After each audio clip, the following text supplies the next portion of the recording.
Hey everybody, welcome back to Race of History. Today we're going to get into the Sabaton history for their song Wehrmacht. This is going to look at the German army throughout the time of World War II. I did the song Wehrmacht yesterday, and I have another Sabaton song that I'm working on that I'm hoping to get out later on this afternoon. So that's what'll be up pretty soon. But let's go ahead and get into it. I'm anxious to see, we talked during the song yesterday about how this is kind of a touchy, darker subject.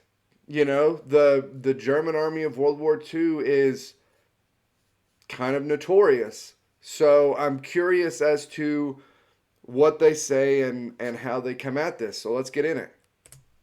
I'm Indy Nidell, and this is Joachim from Sabaton. And this is Sabaton History. Yeah.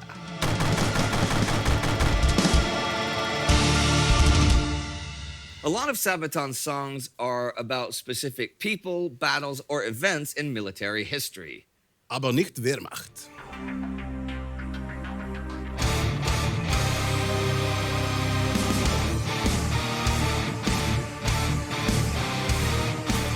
From March 1935 onwards, Adolf Hitler stopped secretly rearming the German military and instead openly announced that he would put an end to the restrictions of the Treaty of Versailles.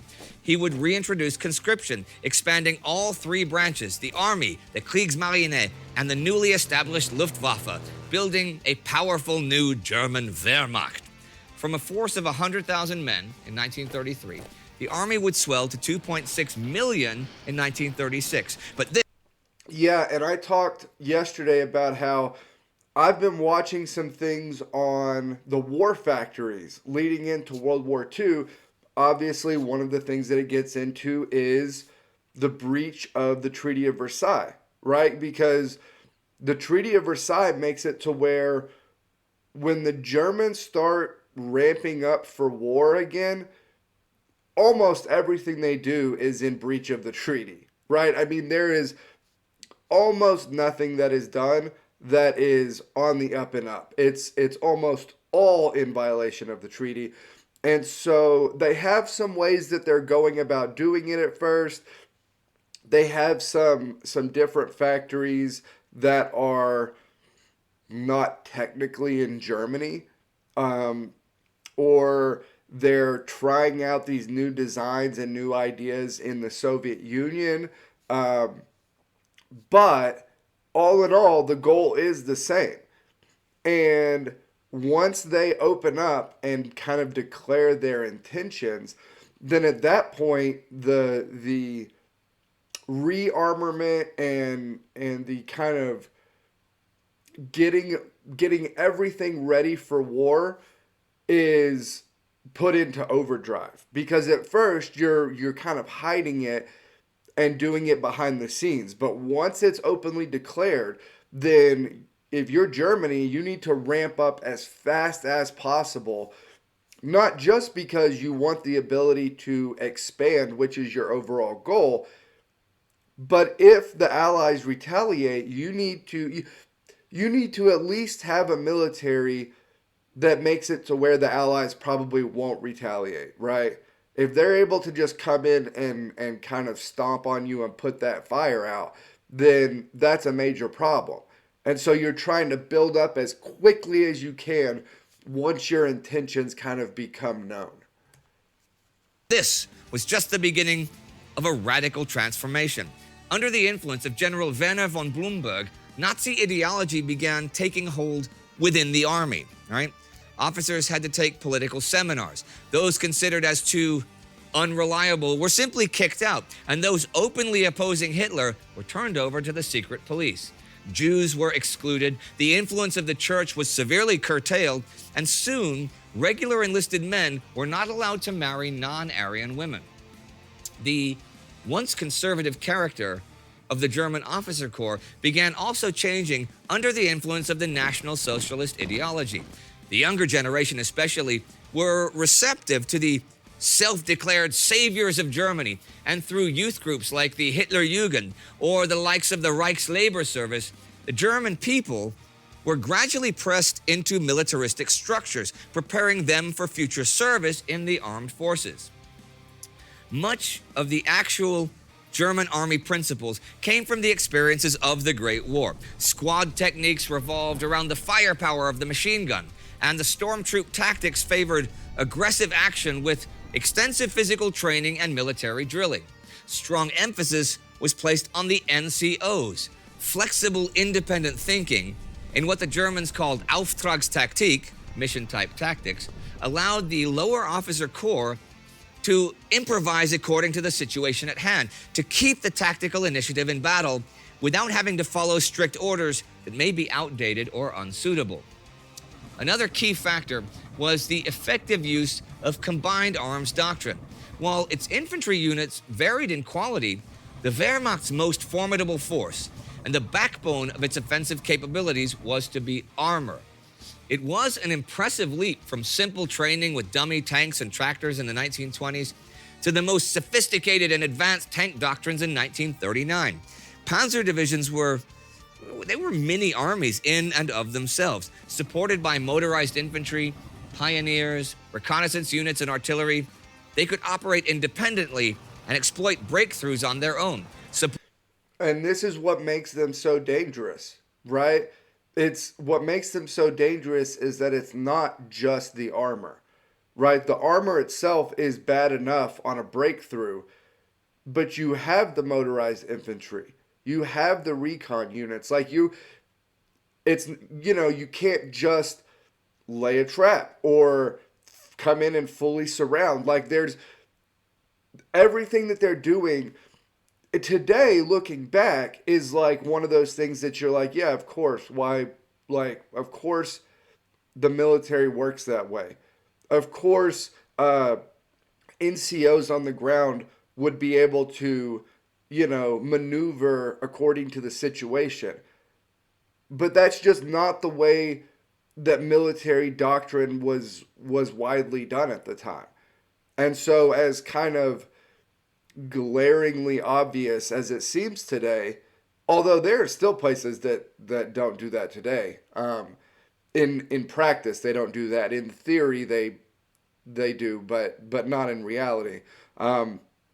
But these were all things that went into the overwhelming force that the Wehrmacht brought to bear when these conflicts first started. It was these tactics. It was the armor units. It was these exact things that made them so incredibly difficult to contend with. Supported by the Luftwaffe, who would provide close air support, the fundaments of the tactical system that the Allies would soon experience as Blitzkrieg were carefully prepared. The ability of the Wehrmacht to consequently adapt and improve itself through experience and new weapon systems set it apart from other armed forces in the world.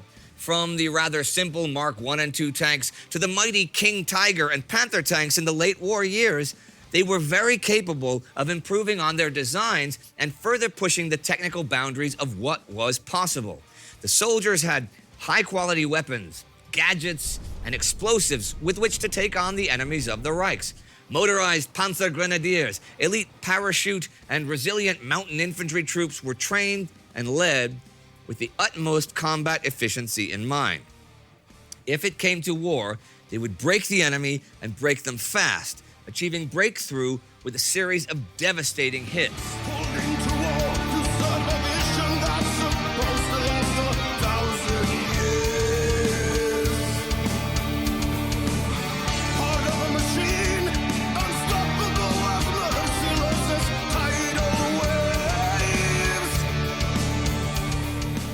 However, while the German Wehrmacht certainly did not lack for tactical ability, its leadership would totally fail to implement a coherent strategic vision and soon fell victim not only to ideological interference, but also its own hubris. Despite the rapid rearmament, the German Wehrmacht was not ready to openly challenge Europe nor the rest of the world. The German economy was unstable, and the war machine was very dependent on international supplies, often from the realms of their future enemies. For Hitler, however, war with the great European powers seemed inevitable. If sooner or later the Wehrmacht had to go to war with the Reich's neighbors, so be it. The German Reich would be great again, or it would not be at all. Most of the old guard German generals and higher officers who had experienced the Great War firsthand did not embrace Nazi ideology outright, but did agree with Hitler's rejection of the Versailles Treaty and his rearmament policies. Yeah, and you can understand why, right? The military has been completely hollowed out by the Treaty of Versailles. They have no teeth anymore. So if you are of the old guard and you were, brought up under the German military pre-Versailles Treaty, well then you're pissed, right? Like, you think that this is like one of the biggest travesties to come out of World War One, that Germany is no longer really allowed to have a military force. And so when Hitler comes to power, there are a lot of military leaders who jump on board because of that, right? Same as, that's what's so kind of incredible about this, is everybody kind of sees in Hitler what they want to see. Industrial leaders see the ability to expand and have a ton of money and influence, right? You have the military leaders who see an actual German military, one that could like really sustain a war in the future, coming back to being a reality. None of these things really are specific to the Nazi ideology, but the Nazi ideology is so ingrained in everything that all of these different groups that see what they want eventually are taken over and kind of adapted into Nazism, right? There really is no way around that. And in fact, there are German military leaders who, even when the war starts, they're against it. They think the Wehrmacht is not ready for war. But the German army has so much initial success that it kind of placates their fears, right? And so that's the thing, is it's not everybody jumping on board for Nazism. It's groups kind of one by one coming on board for different reasons that eventually are entirely enveloped in Nazism.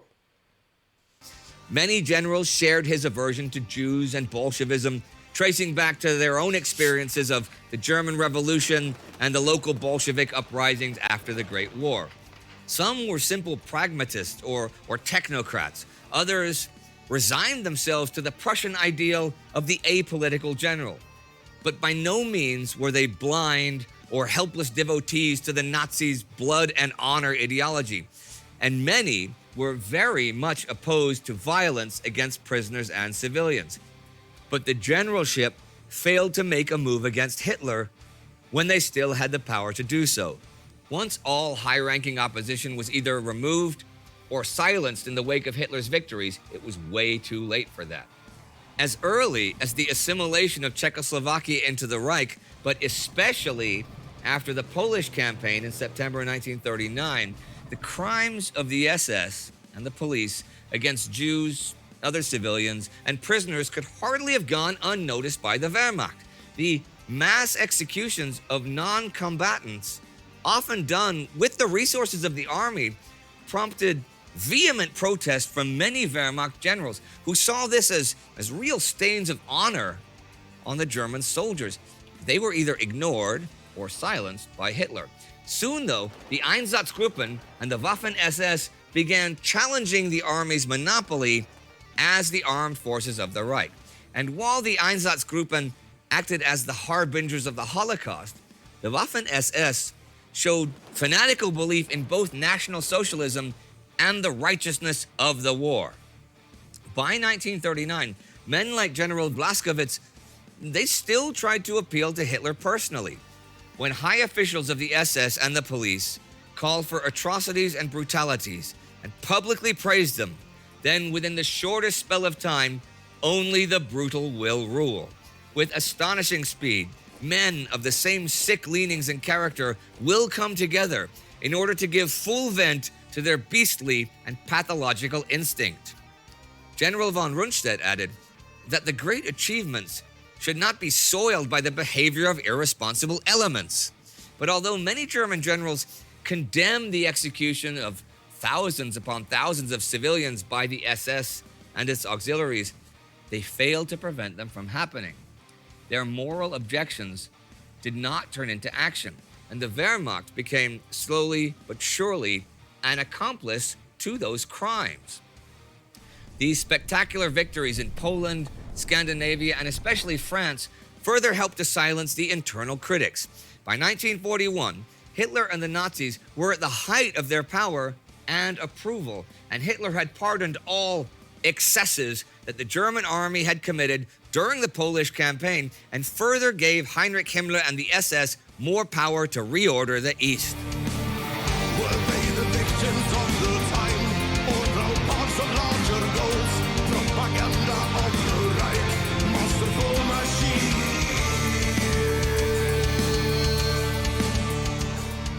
It seemed like nothing could stop the Wehrmacht, whose skill in combined warfare was unchallenged by any of its rivals. It also had a tactical strength that would continue to negate the superior technical, numerical, and economic resources of the Allies for some time to come. And its cohesion and imaginative operational thinking were unparalleled. This perceived superiority, however, also sparked a fatal hubris, especially in Hitler and the higher Nazis, that now took more and more control away from the actual architects of the previous victories.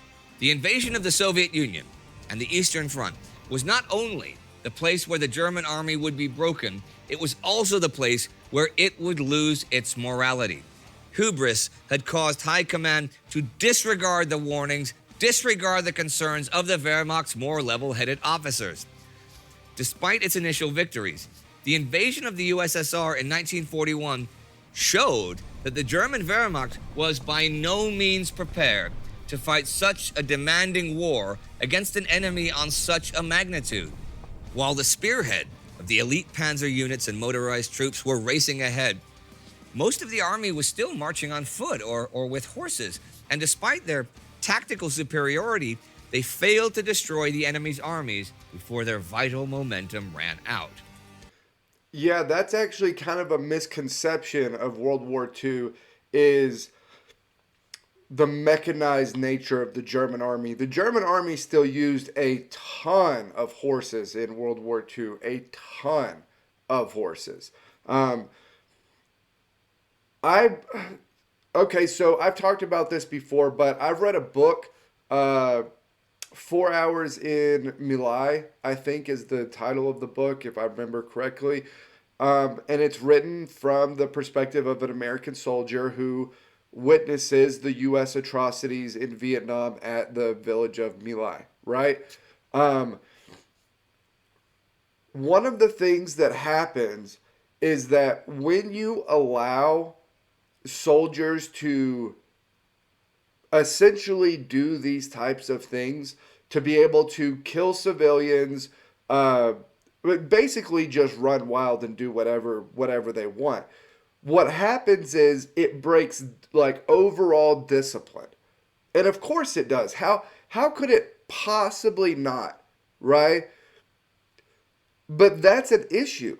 Discipline of an army, especially a massive army going on a massive campaign like the Eastern Front, discipline is a huge, huge issue. And if you are allowing the soldiers to essentially do whatever they want in regards to the civilian population, how could you possibly think that you are going to keep your discipline, right? And so just out of like a self-serving attitude, you would think that would try to be curtailed. But I talk about this all the time. As the war goes on, the Nazis and the German army do a ton of things that make zero sense if the goal is to win the war, right? Like, they spend resources, they make decisions, they do all sorts of things that if the goal is specifically to win the war, they make absolutely no sense. But they continue to do them. And part of me, it's I think it's the ideology. The ideology had seeped so far into everything that the goal, the overall goal was not to win the war. The overall goal was to carry out essentially the doctrine and atrocities of the Third Reich. And the war essentially shifted to a way that could be done on a larger scale, right? But if the overall goal is to win the war, then they don't make a lot of the decisions they make later on in the war. The Eastern Front consequently turned into an unforgiving battle of annihilation between two fundamentally opposed worldviews. Nazi orders to mercilessly execute commissars and partisans would turn common soldiers into murderers, as their environment turned into a self-reinforcing cycle of violence and atrocities. While more and more Jews and other undesirables in the eyes of the Nazis were rounded up by the SS and its auxiliaries right under the army's nose, the Wehrmacht soldiers themselves were dragged into a war for survival that was only escalating in intensity as the pendulum of war swung eventually back out against them. Year after year, as victories turned to defeats, the soldiers began to fight less for Hitler's grand design and the so-called righteousness of the crusade against Bolshevism, but instead for pure survival, for the comrade next to them and the safety of the fatherland, retreating from the revenge of those that had suffered at the hands of Nazi crimes. They fought on until their backs finally broke. Till the end, driven back to the very doorsteps of Hitler's ambition, the Wehrmacht continued to fight on until it could fight no more. The graves of the German soldiers and their allies who fell in pursuit of a supposedly 1,000-year-long empire are many and dispersed all over Europe, the former Soviet Union, Africa, and the high seas. The questions remain. Crazy madmen on a leash? Or young men who lost their way? Or an army whose morals were systematically poisoned?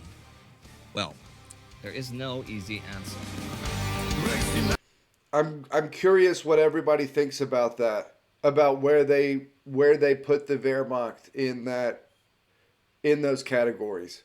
Men on a leash, or young men who lost their way, grand illusions of the Reich, may seem real at times. Well, those are good questions, you know? Yes. I'm sure that you guys have your own answers, and I'm sure that you'll write them in. And I know that's quite controversial, right? Very, yeah. I mean, we got some shit for that song, both from, well, Germany and Poland, actually. Specifically Poland, not... Yeah, because we had some song talking about, well, Polish heroism and bravery. We do have that on, you know, from several countries, not only Polish, you know. Well, 40 to 1 was the first episode. Yeah. And it was actually a column in a national magazine questioning how we could do such a thing. In Poland? Or? In Poland, yeah. Okay. How could Sabaton possibly even ask those questions, you know? And I think questions are always good. You should never be afraid to ask questions. Never be afraid to ask questions. Be, however, be very, very, very, very, very fucking careful about claiming facts or saying this is the way it was. But asking the questions, it's a healthy thing to do. Well, one problem with that was specifically claiming the facts. Like when we talk for a song like Wehrmacht, again, it's not about a specific person or a specific thing. You're talking about a large thing that involved millions of people. And it's hard to pick one person and say, out of all those, and say they're all exactly that specific thing. Yeah. I don't think you can do that with much of anything. But what about in Germany? What was the reaction there? Was it negative as well, or was it kind of neutral? Or Well, there's always a thing with Germany, which I think is a shame that it's still a little bit. It's getting better and better every day, but don't mention the war. Yep. That thing. You guys mention it all. I've talked about this before. There's a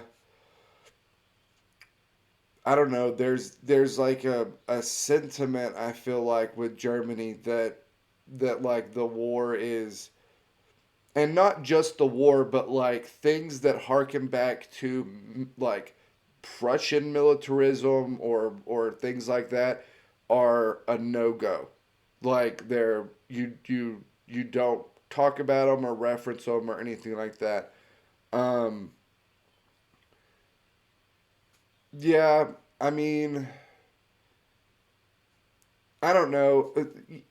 The U.S. has done terrible things, and my personal opinion is that not talking about them or not referencing them is more or less hiding them, right? Um, Now that may not be the intention of what it is, but it that ends up being what happens is that you're more or less hiding them, trying to keep them from coming to light. Not that you're hiding it like so that people don't know, but like so people don't talk about it, right? And I don't feel like that's the most healthy way to address these types of things. Like I've talked about this before, but history is a total shit show from start to finish. Like everybody has a part of their historical lineage that has been on the aggressive side of terrible things, and they have part of their historical lineage that has been on the like victim side of terrible things. And so everybody has like all of it in their historical lineage. And so the idea that like, well, one thing is worse than another or different than another or whatever, it's like, well, all of these things have to be addressed and looked at for the same reason that we study history in general. We study history in general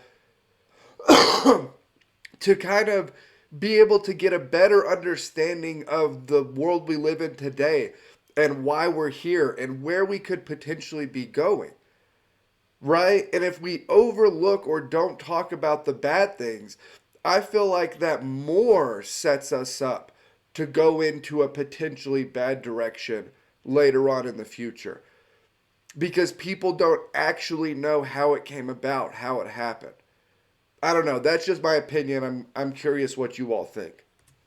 All the time. All the time. You mentioned a lot of wars at Germany or the Holy Roman Empire or Prussia. You mentioned a lot. Yeah, I mentioned the war, and I think I got away with it. So far, so good. Yes.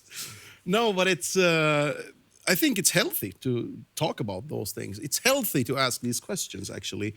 It being controversial, yeah, maybe it is. But hell, if you don't ask the controversial or uncomfortable questions, I don't think we'll learn anything. It's a bit of a danger I think, in a political climate when you try to avoid everything that's uncomfortable or, not or paint everything in black and white. Exactly. Very, very dangerous situation. Well, that's,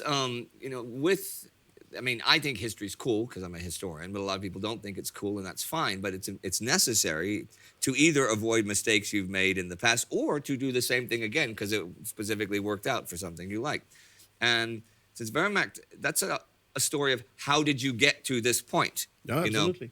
It's not just saying, okay, it's 1943 and all these people are jerks because they killed all these people. It's okay, yeah. How did you get to that point and stuff? And that's where the important parts of history is, and that's at least what I hope we do well on World War II, between two wars, and here with the stories of that. Yeah. What about the song itself?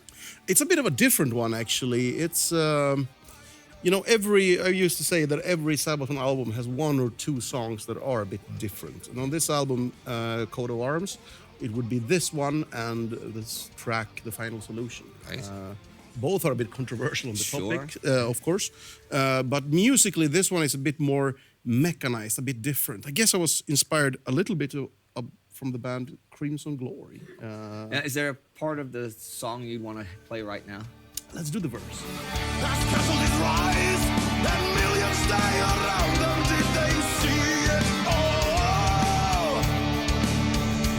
I found out today, actually by chance, that this warhead.su, they're doing the translations, right?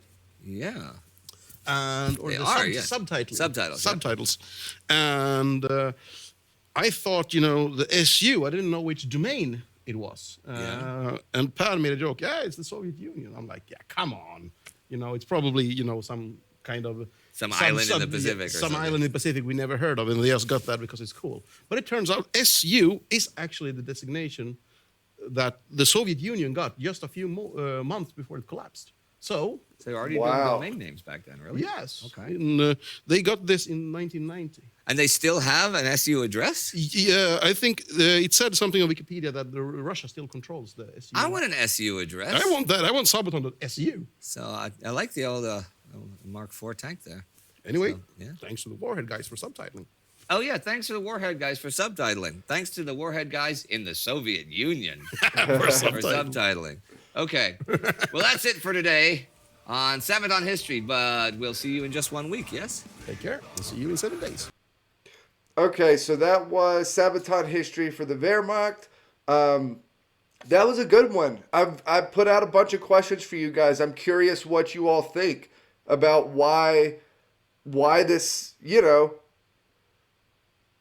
why this is the way that it is. Germany not really wanting to talk about their stuff, which I understand why, right? I understand why. I get the thing.